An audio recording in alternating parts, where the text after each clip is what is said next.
Big Boss season 8 நிகழ்ச்சி முடிஞ்சாலும் அத பத்தி பேசுற விஷயங்கள் மட்டும் ஒரு முடிவுக்கு வரமாட்டேங்குது. அதுலயும் குறிப்பா இந்த சீசனோட லவ் ட்ராக் பத்தி இப்போ பேசாத ஆளே இல்ல அப்படின்னு தான் சொல்லி ஆகணும். இந்த சீசன் ஸ்டார்ட் ஆகும் போது அன்ஷிதா அர்ணவ் தான் லவ் கண்டென்ட் கொடுக்க போறாங்க அப்படின்னு ரசிகர்கள் எதிர்பார்த்துட்டு வந்த நிலையில விஜய் விஷால் அவர்கள் சம்பந்தமே இல்லாம உள்ள வந்து இப்போ அர்ணவ் அன்ஷிதா பிரேக் ஆயிட்ட மாதிரியும் அன்ஷிதா விஷால் தான் உண்மையிலேயே லவ் பண்றாங்க போல அப்படின்ற மாதிரி ஆயிருச்சு. அதுக்கேத்த மாதிரி பிக் பாஸ் வீட்டுக்குள்ள அதிகமா அவங்க சீக்கிரட்டா பேசின விஷயங்கள் முழுக்க லவ் சம்பந்தப்பட்டது மட்டும்தான் அப்படின்ற மாதிரி சமூக வலைத்தளங்கள்ல பல செய்திகள் பரவிட்டு வருது. இதனால தொடர்ந்து அன்ஷிதா கிட்ட நீங்க விஷால லவ் பண்றீங்களா, அவரை தான் கல்யாணம் பண்ணிக்க போறீங்களா அப்படின்ற மாதிரி எல்லாம் பல கேள்விகள் கேட்கப்பட்டு வந்துட்டு இருக்கு. இந்த நிலையில இப்போ இத பத்தி அவங்க ரீசெண்டா சில பதில்களை வெளிப்படையா சொல்லிருக்காங்க. அதுல அன்ஷிதா அவர்கள் எனக்கு பிக் பாஸ் வீட்டுக்குள்ள ஒரு கட்டத்துக்கு அப்புறமா விஷால எனக்கு தெரியாம பிடிக்க ஆரம்பிச்சிருச்சு. அதுக்கேத்த மாதிரி விஷாலும் என்ன ரொம்பவே பாசமா ட்ரீட் பண்ணாரு. அந்த மாதிரி எல்லாம் என்ன இதுவரைக்கும் யாருமே பாத்துக்கிட்டதே இல்ல.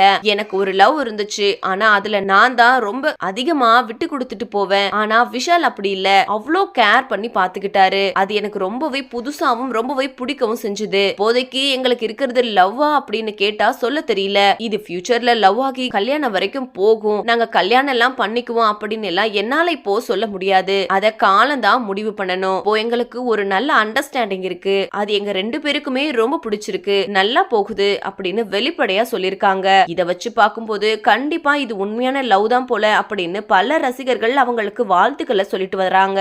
இந்த வீடியோவை பார்த்துட்டு இருக்கிற நீங்க நடிகை அன்ஷிதா சொல்லியிருக்கிற இந்த விஷயத்தை பத்தி நீங்க என்ன நினைக்கிறீங்க அப்படின்னு உங்களோட கருத்துக்களை கீழே உள்ள கமெண்ட் செக்ஷன்ல ஷேர் பண்ணுங்க. மேலும் இது போன்ற பல இன்ட்ரெஸ்டிங்கான அப்டேட்ஸ் தெரிஞ்சுக்கொள்ள நம்ம சேனலை மறக்காம சப்ஸ்கிரைப் பண்ணிக்கோங்க.